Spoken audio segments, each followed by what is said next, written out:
મિત્રો, તમે બધા મજામાં છો? આપણે યુનિટ 3 મોહન એન્ડ ઇઝ વીણાનો એક્સપ્લેનેશન પાર્ટ 1ની વાત કરી હતી. હવે આજે આપણે આગળ વધીએ છીએ કે મોહન છે એને કેવી રીતે ગિટાર બહુ પસંદ પડી જાય છે અને પછી એના father did not approve his love for the guitar. એના ફાધરને એના ગિટાર પ્રત્યેનો જે લાગણી છે એ નથી પસંદ. એના કારણે એ શું કરે છે, એ સાધનને મોડિફાઈ કરવાનો વિચાર કરે છે કે એવું સાધન બનાવવું કે જેનાથી એ ઇન્ડિયન રીતે અવાજને ગાઈ શકાય, એવી રીતે વગાડી શકાય, ઇન્ડિયન રીતે એવી રીતે બનાવવાનો પ્રયત્ન કરે છે. આપણે આજે આગળ વધીએ. આફ્ટર હિઝ પરફોર્મન્સ, એના આપણે ખબર છે એક સ્મોલ ગેધરિંગ થાય છે એના ફેમિલી ફ્રેન્ડ્સનું. એનામાં બધા જે એના પરફોર્મ કરે છે એનામાં મોહન પણ એવી ઈચ્છા વ્યક્ત કરે છે પરફોર્મ કરવાની, ગિટાર વગાડવાની. ત્યારે એના પરફોર્મન્સ બાદની આપણે વાત કરીએ. After his performance a relative said, એક રિલેટિવ છે એને કહે છે, એટલે સંબંધી એના, બરાબર. આ ડાયરેક્ટ સ્પીચનું વાક્ય છે, you need to work very hard with the new instrument, કે આ નવા સાધન સાથે તારે ઘણું બધું કામ કરવાનું છે, એટલે સખત મહેનત કરવી પડશે. એટલે માસ્ટરી નથી હજી, એને કોઈને સંતોષ નથી, બરાબર. You need to work very hard with the new instrument, બરાબર. તો આ relative said to Mohan, who said to હુમમાં પણ આપણે ધ્યાનમાં રાખવાનું છે. યુ નીડ એટલે કરતા હોતા ક્રિયાપદનું મૂળરૂપ, એટલે સિમ્પલ પ્રેઝન્ટ ટેન્સ. અને ડાયરેક્ટ સ્પીચ છે એને આપણે ઇનડાયરેક્ટમાં ફેરવું તો હી નીડેડ થઈ જાય. યુ એટલે કોણ? તો હવે મોહન, જે આપણા માટે ત્રીજો પુરુષ છે, કર્તા વિભક્તિ. અને નીડ સિમ્પલ પ્રેઝન્ટ ટેન્સ, એને આપણે સિમ્પલ પાસ્ટમાં ફેરવીએ.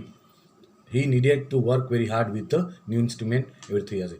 One of the relative said, એનામાં ઘણા બધામાંથી એક, વન ઓફ ધ એટલે ઘણા બધા રિલેટિવ્સમાંથી એકની વાત કરવી હોય ત્યારે આપણે આ વન ઓફ ધની વાક્યનો ઉપયોગ કરીએ છીએ. One of the relative said, if it were the sitar, જો આ સાધન સિતાર હોત, ગિટાર વગાડે છે મોહન, પણ એની જગ્યાએ સિતાર હોત તો you would have been in competition with your brother and sister, તો તું તારા ભાઈ અને બહેનની કોમ્પિટિશનમાં, સ્પર્ધામાં હતો. એટલે તું અત્યારે તારું કે જે પરફોર્મન્સ છે એ સ્પર્ધાને લાયક પણ નથી. એટલું એક રીતનું એનું અપમાન જ છે આ, કે આ સાધન છે બરાબર વગાડતા આવડતું નથી, એમ કહેવા માંગે. If it were the sitar, અહીંયા ઇટ સાથે વેર વપરાણો, આ એક વાક્યરચના આવે. કાલ્પનિક બાબત જ્યારે રજૂ કરવી હોય ત્યારે ત્રીજા પુરુષ એકવચન સાથે પણ વોઝ ન વપરાય, વર વપરાય, WERE. You would have been in competition with your brother and sister, બરાબર. તો તું તારા ભાઈ અને બહેનની કોમ્પિટિશનમાં હોત. You have already spend 2 years on it, તે કે 2 વર્ષ તો આને પસાર કરી નાખ્યા છે. હેવ વત્તા સ્પેન્ડ, પ્રેઝન્ટ પરફેક્ટ ટેન્સ, બરાબર. હેવ વત્તા ભૂતકૃત અને 2 years on it, but still this instrument needs more, પણ છતાંય આ સાધનને હજુ વધુ જરૂર છે, તારી મહેનતની, વધુ પ્રેક્ટિસની જરૂર છે. અહીંયા બટનો ઉપયોગ આવે એટલે આપણે ફંક્શન પણ હવે ખબર પડી જશે. Describing, expressing, contrast. After his performance someone said, એના પરફોર્મન્સ બાદ કોઈકે કહ્યું, સમવન એટલે કોઈક, અનિશ્ચિત વ્યક્તિ. The sitar sound is like a flowing stream, કે સિતારનો જે અવાજ છે, ધ્વનિ છે, એ લાઇક અ ફ્લોવિંગ સ્ટ્રીમ એટલે વહેતા ઝરણા જેવું છે, એટલે મધુર એમ. Sitar, the sitar sound is like a flowing stream. અહીંયા ફ્લોવિંગ છે એ આઈન જેવળ રૂપ છે, પણ છતાં અહીંયા એડજેક્ટિવ તરીકે એનો ઉપયોગ થયેલો છે. સ્ટ્રીમ કેવું? તો ફ્લોવિંગ, વહેતું ઝરણું. ક્રિયાપદના જેમ ભૂતકૃદન એડજેક્ટિવ તરીકે વપરાય, તો ઘણા બધા એવા પણ શબ્દ છે આઈનજીવાળા જે તમને એડજેક્ટિવ તરીકે વપરાશે. Your instrument doesn't have that depth, પણ તારા સાધનમાં આવી કોઈ અવાજની છે એ લાગણીઓ કે ઊંડાઈ નથી. ડઝન્ટ હેવ, બરાબર. આપણે અહીંયા વાત કરી હતી કે ડઝ કે ડીડ કે આવે ત્યારે હેવ કે હેજમાંથી મૂળરૂપ હેવ આપણે લેવાનું છે. સાદા વર્તમાન કાળનું આ નકાર વાક્ય છે. અને ડેપ્થ છે એ ડીપનું નાઉન છે. ડીપ એટલે ઊંડું, અને એનું નાઉન ડેપ્થ થાય, DEPT. યેટ અનધર છે, તેમ છતાંય, અન્ય કહે છે. યેટના જો તેમ છતાંના અર્થમાં આવે ને હજુ સુધીના અર્થમાં આવે, બરાબર. યેટના બે ઉપયોગ છે, યાદ ધ્યાન રાખજો. Another said, your brother plays the violin, તારો ભાઈ પણ વાયોલિન વગાડે છે. અહીંયા પ્લેસ આવ્યું ક્રિયાપદને, એસ લાગ્યો, simple present tense, third person singular. Your brother એટલે ત્રીજો પુરુષ એકવચન થશે, બરાબર. અને અવતરણ ચિહ્નમાં છે એટલે ડાયરેક્ટ સ્પીચનું વાક્ય થશે. અને ઇનડાયરેક્ટમાં હિઝ બ્રધર પ્લેઇડ થઈ જાય. અહીંયા ત્રીજો પુરુષ થઈ જાય, હિઝ થઈ જાય. આનો વિભક્તિ મુજબ આપણે સર્વનામમાં ફેરફાર હોય અને પ્લેસનું પ્લેડ એટલે સિમ્પલ પ્રેઝન્ટ ટેન્સનું સિમ્પલ પાસ્ટ ટેન્સ. એટલે ડાયરેક્ટ ઇનડાયરેક્ટના થોડાક રૂલ્સ આપણે થોડાક યાદ કરાવીએ તો જ્યારે શીખવીએ ત્યારે તમે જો અત્યારે સાચા અર્થમાં ધ્યાન રાખો તો ત્યારે તમને સરળ લાગે. કારણ કે સૌથી વધારે અઘરું 9મા ધોરણમાં વિદ્યાર્થીઓને લાગતું હોય તો ડાયરેક્ટ સ્પીચ ઇનડાયરેક્ટ સ્પીચ. પણ આપણે તો એક એક પાઠમાં ગ્રામર કરાવીએ પહેલાં સમજાવીએ છીએ, છતાંય જે તે વખતે આપણે સિરિયસલી ગંભીરતાથી ધ્યાન ના આપીએ એટલે પછી આપણે તકલીફ પડે.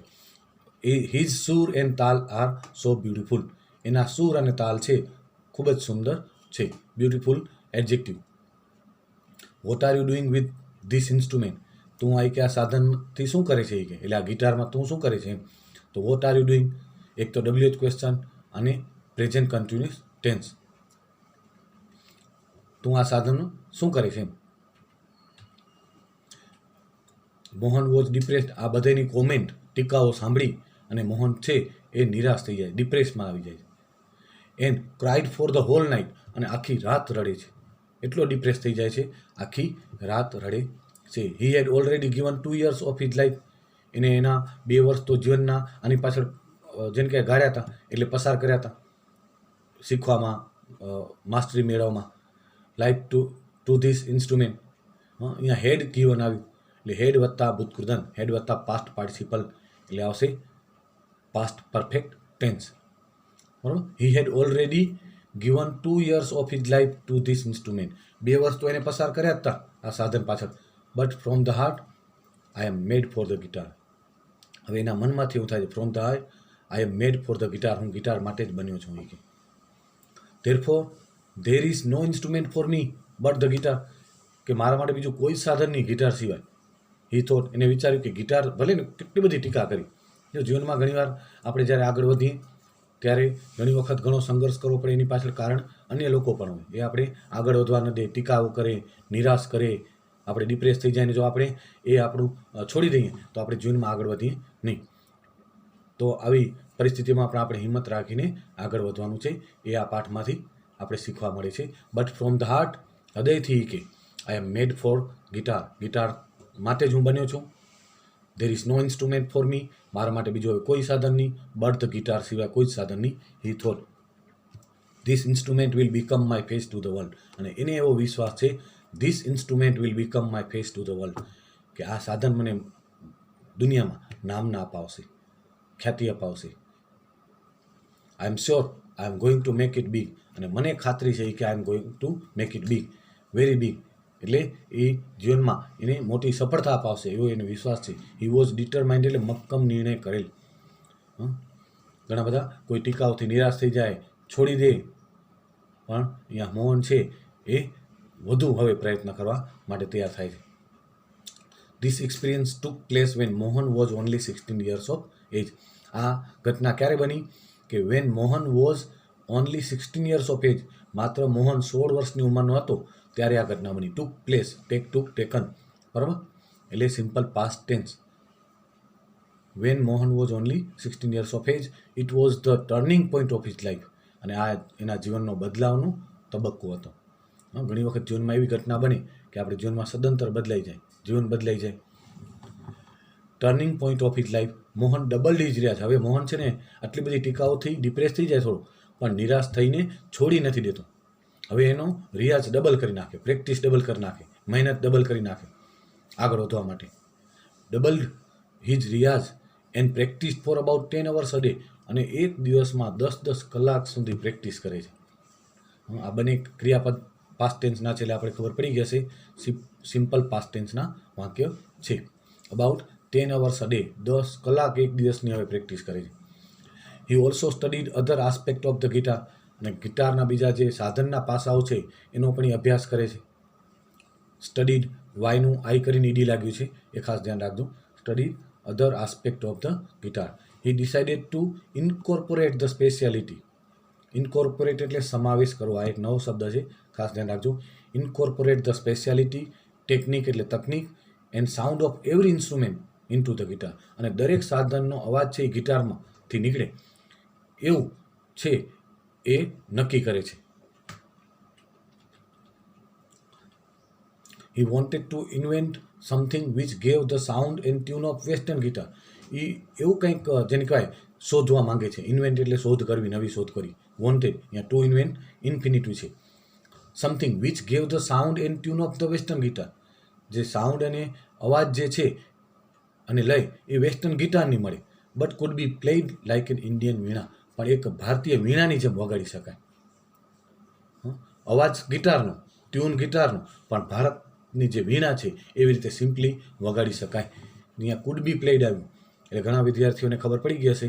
કેમ કે કુડ વત્તા બી વત્તા ભૂતકૃદંત એટલે મોડલ ઓક્ઝિલરીસનું પેસી વોઇસ. કોઈ પણ મોડલ ઓક્ઝિલરીસ હોય એના પેસી વોઇસમાં વત્તા બી વત્તા ભૂતકૃદંત થાય. Will, shall, can, could, may, might, should, must, બરાબર. આ બધામાં મે, માઇટ, આ બધામાં વત્તા બી વત્તા ભૂતકૃદંત પેસી વોઇસમાં આવશે. જે 9મા ધોરણમાં આવે તમને પેસી વોઇસ આવશે જ, એ ધ્યાન રાખજો. તો could be played like an Indian veena, ભારતીય વીણાની જેમ વગાડી શકાય. Not only the sound that my instrument produce is important. અને એ કે મારું સાધન છે એ માત્ર અવાજ ઉત્પન્ન કરે એટલું જ મહત્વ નથી.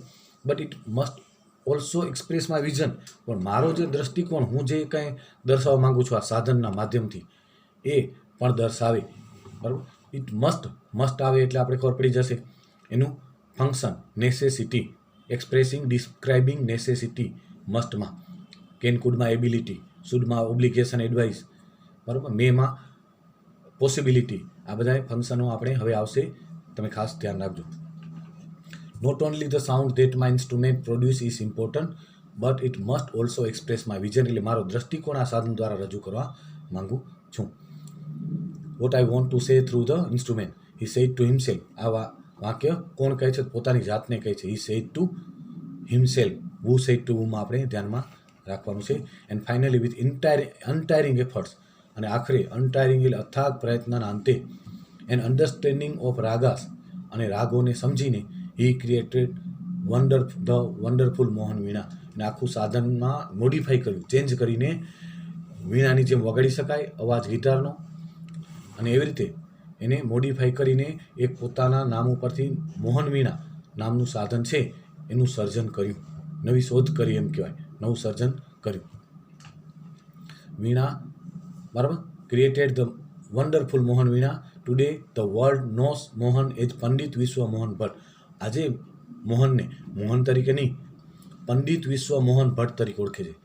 એની આ સિદ્ધિ બદલ. જે મોહનને મહાત્મા થયા ગાંધીજી, એમ અહીંયા પણ આ મોહન છે અથાગ પરિશ્રમ કરી અને જીવનમાં સફળતા પ્રાપ્ત કરે છે. Mohan winner of Grammy awards, Grammy એવોર્ડ્સના વિજેતા બન્યા. I just followed my heart's passion and here I am. એ કહે છે મેં માત્ર મારા હૃદયનો જે ભાવના છે એને અનુસરી. બીજા કોઈ ટીકા કરી તો એને છોડી ન દીધું. એની હૃદયની ભાવનાને અનુસરી અને એન્ડ હિયર આઈ એમ. અને કહે છે અત્યારે હું અહીંયા છું. Said Mohan at the award ceremony in 1993. 1993માં અવોર્ડ સેરેમનીમાં મોહન પોતાની જાતને કહે છે કે મેં મારી જે ભાવના છે એને અનુસરી, કોઈના કહેવાથી છોડી ન દીધું, એટલે મેં જીવનમાં આટલી મોટી સફળતા પ્રાપ્ત કરી. તો આવી રીતે મોહન કેવી રીતે પંડિત વિશ્વ મોહન ભટ્ટ બને છે એની સ્ટોરી આપણે જોઈ કે કેવી રીતે અથાગ પ્રયત્ન કરી, મહેનત કરીને જીવનમાં સફળતા પ્રાપ્ત કરી છે. તો આજે આપણે છે આ લેસન છે અહીંયા સમાપ્ત કરી છે. તમે આ પાઠને સળંગ છે એક વખત વાંચી અને સમજવાના પ્રયત્ન કરશો એવી અપેક્ષા છે. Thank you. Good bye. લેસનના અંતે આપેલ યુનિટ આધારિત ફિલ ઇન ધ બ્લેન્ક્સના 2 પેરેગ્રાફ છે, તમારે નોટમાં લખી અને તમારે જાતે એના જવાબ લખવાના છે અને પાઠમાંથી પછી ચેક કરવાનું છે હોમવર્કમાં. એ તમારે કામ પૂર્ણ કરવાનું છે. Thank you.